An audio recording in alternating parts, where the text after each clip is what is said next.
So you're about to start a chapter of your life where you're going to be living alone for the first time. Your first apartment. I went through this about 4 months ago now. I want to share some tips with you, some stuff that I learned, because that was my life for a very long time. From about May time all the way up until September, I was looking for an apartment and I was not successful. I didn't manage to actually find an apartment by the time I got to Montreal. So the first 2 weeks that I got here, I was in hostels and I was running around the city trying to find an apartment, right? So that was my life, you know, 2 weeks in person trying to find an apartment and what, like 3 or 4 months online. So I'm very familiar with this, okay? Which is why I'm qualified. And I'd like to think that the next time I move, I am gonna be such a pro. I'm gonna be so good at distinguishing between what's a good apartment, what's not, where do I wanna live, etc. So here I am. Yeah, I'm here because I want to share some tips, what I learned, what maybe 3 months ago I had no idea, I hadn't even thought about, but going through the experience myself meant that, oh, that is something that I actually do need to think about. So maybe I can do that for you as well. Let's get into it. So first of all, where you're searching for an apartment is very important, whether it's online or you are there physically in person. Obviously, if you're looking online, you're at a disadvantage, but it's not the end of the world. Obviously, it's tough because there's so many scams out there.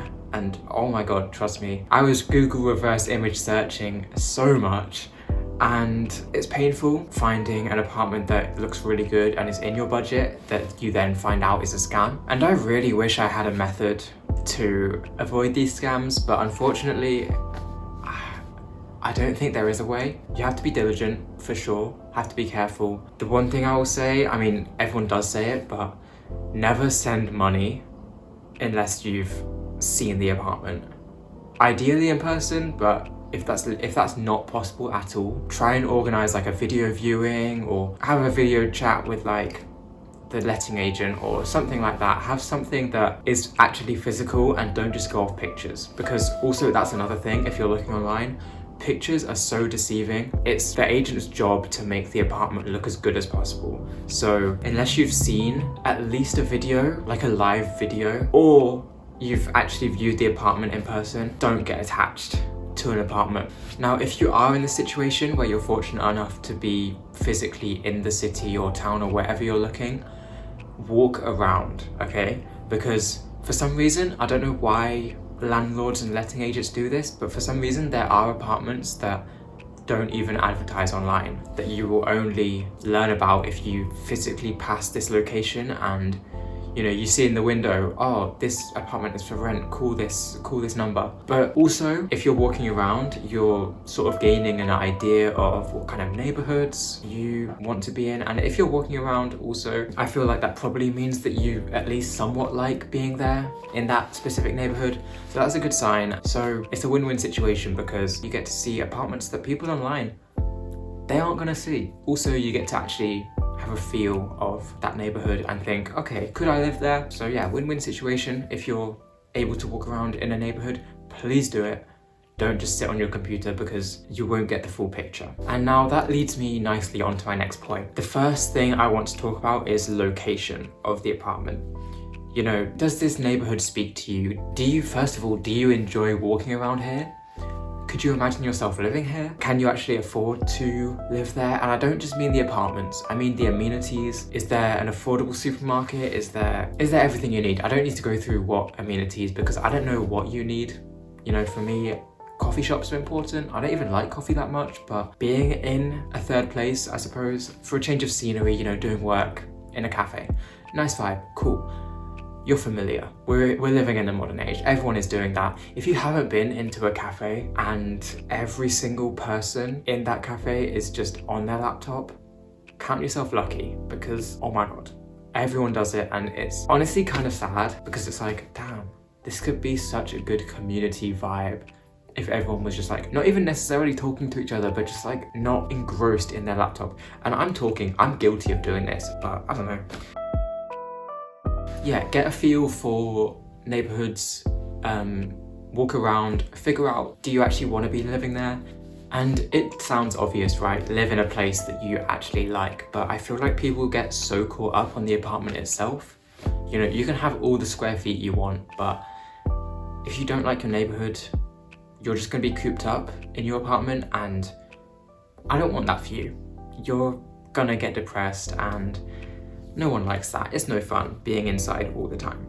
And if you're not physically in the city, just a Google search, see what people are saying online. You know, a trick I like to use is putting your question, you know, is this neighbourhood nice? And then at the end of the question, just put Reddit. If you put Reddit at the end of your question, you get actual people that have posted about this. It helps to just get an idea of what other people think of a neighbourhood if you can't physically be there. Now, I mentioned it earlier, but amenities. Are there supermarkets nearby within walking distance? Are there coffee shops? Are there just activities, fun things to do that aren't gonna either require a car or require you to take a metro to the other side of the city? I feel like this speaks for itself. Think about yourself as well, because does this location suit your own lifestyle? Because if you're the type of person who likes to step outside your door and straight away you have everything you need, you have supermarkets, activities, all of that, you have parks, then search for something that has that. Or if you're the type of person that would rather be a bit further out and a bit more remote, but you get some more extra space in wherever you're living, then figure out where you can do that, you know? Figure out your specific needs, because you're the one that's going to be living in the apartment.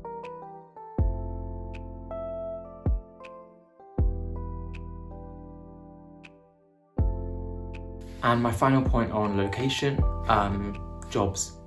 Because we've all got to do it. We've all got to survive. This neighbourhood that you're looking at, does it have jobs that would be advantageous to you? You know, if you're going to be looking for, say, a barista job, are there cafes nearby that, first of all, do they exist?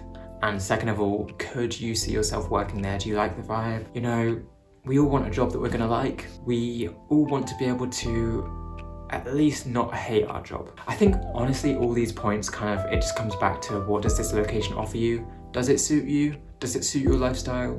If it does, go there, great. And if it doesn't, it's probably time to find a new neighborhood. So, the apartment itself, where you're gonna be sleeping for the next year and beyond maybe. Oof, it's a big question. So, the most obvious question, will this apartment make me go broke? And it's all well and good to budget for your rent, you know, every month, this is my rent. Can I pay it? Can I not? That's easy. We all know that, right? But there are also some variables that you need to consider. You know, when I first moved into this apartment, it was completely unfurnished. There was no bed, there was no bed frame, there was no mattress. My desk over there, that wasn't there. My chair wasn't there. There was nothing. You get the point.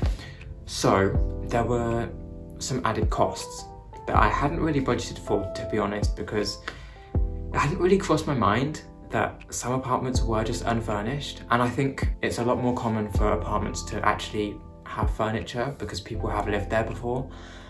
But it's something to keep in mind because it added a lot of extra costs. Think about that, because budgeting is not just about your rent and your groceries. And unfurnished as well, it's not all bad, because the major pro for me is that I look around and this apartment is me.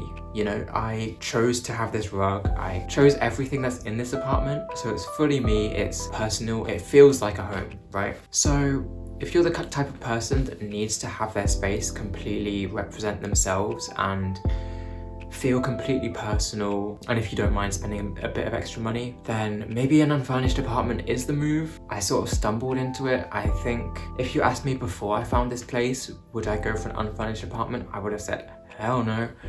But it's the same with like love, right? Beforehand, you have all of these like preconditions that are like this. I would never go for this. I would never go for this. But then something good comes along and you're like, maybe I can look past that. You know what I mean? Maybe it's a bad analogy, but it's true. I don't know. Anyway, next point. So think about what type of apartment you want, because you know, we're living in 2024 and some people love super modern apartments. You know, everything is white, everything is grey. It's not my vibe, personally. But yeah, think about what kind of thing you want, whether it's like you want wooden floors or just like a not super modern apartment. I don't really know like other vibes. I know super modern exists, and then like everything else is like normal to me. I don't know. Alongside what vibe of apartment you want, think about how you want to decorate. You know, think about a vague color palette that you want. You know, for me, I knew going into this, before I even found this place, I knew that I wanted an earthy kind of vibe. I wanted brown, I wanted dark green. Just having a vague color palette is what you need, because also it will help you to distinguish what kind of apartment that you want. So yeah, I had earthy kind of vibe in my head, and one of the things that I really wanted was wooden floors, which I have now, and that really helped me to, you know, decorate in the way that I wanted. Having these wooden floors and quite, you know, it's white walls, it's pretty neutral. Having that was beneficial because, you know, I can't change the floor, obviously, because I'm renting. I hope I've explained that well. I feel like I haven't really, but I don't know how else to explain that. Maybe you get what I mean. You can't change the floor, so get an apartment with a good floor, I guess. And yeah, something that is so important, I think honestly this might be the most important thing. Does your landlord, whoever you're viewing the apartment with, do they have a good vibe?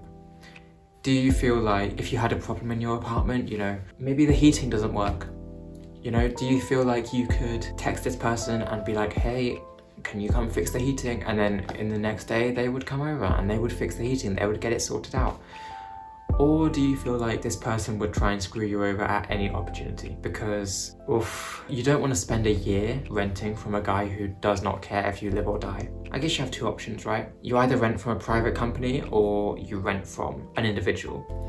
And I would always recommend to rent with an individual, because private companies do not care about you. They have a million apartments across the world and you're just a tiny cog in their machine, whereas an individual landlord, even if they own a couple of places, you're a lot more significant to their income. As sad as it is, this all just comes down to money. If you're a more significant part of someone's income, they're a lot more likely to care. I currently rent from an individual, and the property manager, he messaged me yesterday like, happy holidays, I hope you have a nice time. And I'm like, cheers man.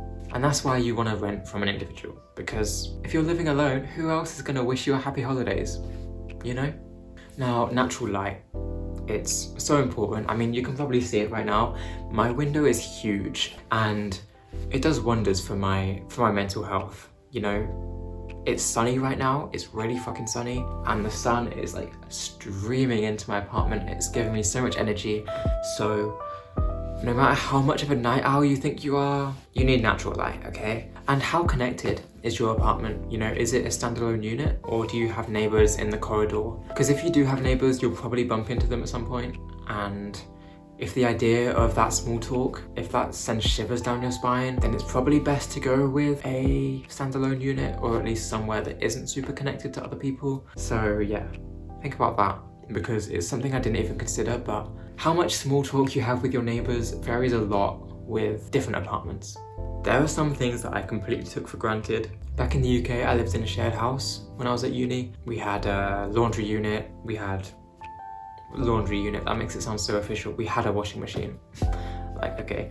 But my apartment now doesn't, so I have to go to the laundromat. It's like a 2-minute walk, so it's not that crazy, but that's something I completely thought that like all apartments just had, was laundry. You might have to sacrifice things along this line where some things that you just took for granted, that you just assumed were completely standard in every apartment. You'd be surprised. You'd be surprised how much landlords want to cut costs, basically. That's a whole nother topic. Now, the final thing that I want to talk about is the feeling that you get when you walk into this apartment. How does this apartment make you feel? Because when I viewed this apartment that I currently live in, there was nothing really material to separate it from other places. There was nothing physically that I could point to that was like, okay, that is why this apartment is better than the other ones I've seen. I just walked in and it just felt right. I hate to use this phrase, but it just felt like the one. I was like walking around and I was like, okay, cool. Straight away, I was thinking, bed there, desk there, da da da. And I don't really know what did it. Maybe it was the wooden floors, like I said, but I just kind of knew. So yeah, pay attention to how you're feeling, because if your apartment doesn't make you feel good in some way when you first see it, it's not gonna feel very good to live there. You don't wanna be coming back from work and be thinking, oh God, I've gotta go back to my shitty apartment right now. And like, you can have all the square feet you want. You can have all these material things that make the apartment sound great on the surface, but if you don't feel good there, if you don't feel good in your apartment, you're not gonna have a nice year living in that apartment if it doesn't make you feel good. I mean, I'm probably missing some things. Maybe there are some things that are super important to you that I've completely missed out.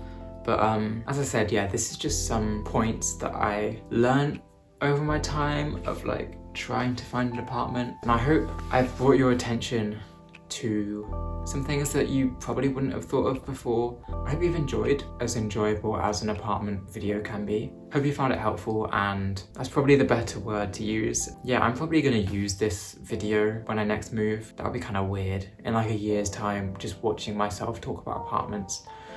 Anyway, leave a like, leave a comment if you found this helpful, subscribe, all of that YouTuber stuff. Yeah. See ya. Bye. I am rectangular. I feel it in my bones. I am rectangular.